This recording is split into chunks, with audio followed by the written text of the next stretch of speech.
when you take the works of Dike Chukwumerije and whatever means and media he has come to use to propagate the ideas of a united front, one Nigeria, and a detribalized country, you get to understand how far-reaching this can ordinarily be.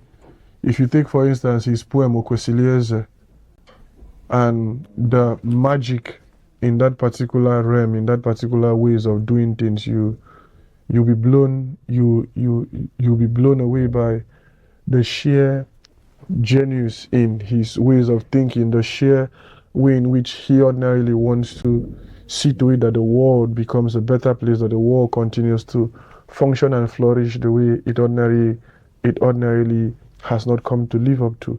And so you find him saying, "Today I saw a mysterious thing, a thing that vexed me to my very soul. I saw the black man dressed like a king, but crouching in the shadows with a begging bowl. His children were starving in fields of cassava, dying of diseases the palm kernel could cure, homeless in the land of rock and timber. Why are you here?" He said, "I am poor." When you look at these lines, there are very few lines, but then they are packed with a whole lot of meaning. What was he thinking when he was writing this? Is a thing sometimes I've sat down and I've asked myself, what was Dike actually thinking when he came up to compose that particular stuff? Definitely he was thinking about his immediate environment, his life in Nigeria, his life as a youngster born into a continent that has refused to grow, be it by will of its by the fact of its own sheer resistance or by external forces. But he was born around this period, and he ordinarily wants to see how things can get better. And then he continues, "Today I saw a mysterious thing, a thing that vexed me to my very soul. Saw the black man dressed like a king, but he was lying in the dust crying at my feet. His legs were sturdy like the Iroko, his forests were rich and teeming with games, his muscles they ripple like the proud Zambezi. Told him, 'Get up,' but he said, 'I am lame.'" But how can a man with such qualities, with such resilience in his life be considered lame? How can such a man call himself a lame man? He has legs as sturdy as the Iroko, his forests were rich and teeming with games, his muscles they ripple like the proud Zambezi. And so one begins to see the confusion in Dike's head as to why is it the case that a man with so much potential is at the same time not functioning well. He explains it in the next stanza. In the next stanza of his poem, he gets to talk about how a man can consider himself trapped, even when a man ordinarily shouldn't be trapped.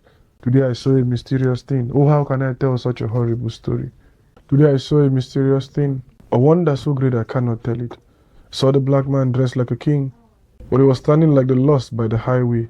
He huddles in a cage that had no gate. He could see where the keys to his chains were kept.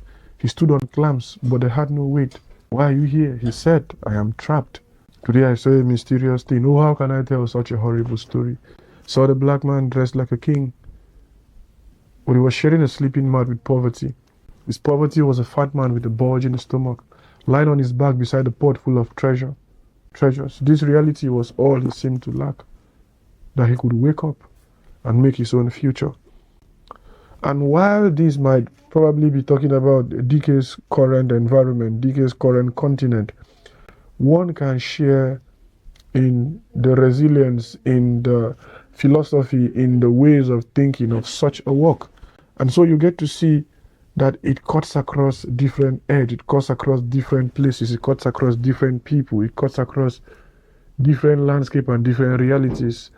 It can have meaning to you in your marriage, it can have meaning to you in your family life, in your studies, in your relationship with people. The poem goes far beyond the immediate. It goes to also talk about the current situations we're having in our world, where right in the face of evidence, we get to deny a whole lot of stuff. As such, we see the beauty in the ability to preserve materials in written form. For me to have dialogues with Dike Chukwumerije. Dike Chukwumerije is an elder brother I respect so much in the literary landscape, and I admire him, and he knows I admire him, and I don't hide that. And like Chimamanda would say, I admire Dike openly, and the body of work that has come down to be his is a bedrock for a whole lot of Nigerians to look out for. Not just Nigerians, people across the world, and people in the near future also would also benefit from his work. And I believe his works would come down to be one of those timeless piece of material passed down to the next generation to bear witness as to what ordinarily has been the reality of us down here and the resilience we get to find.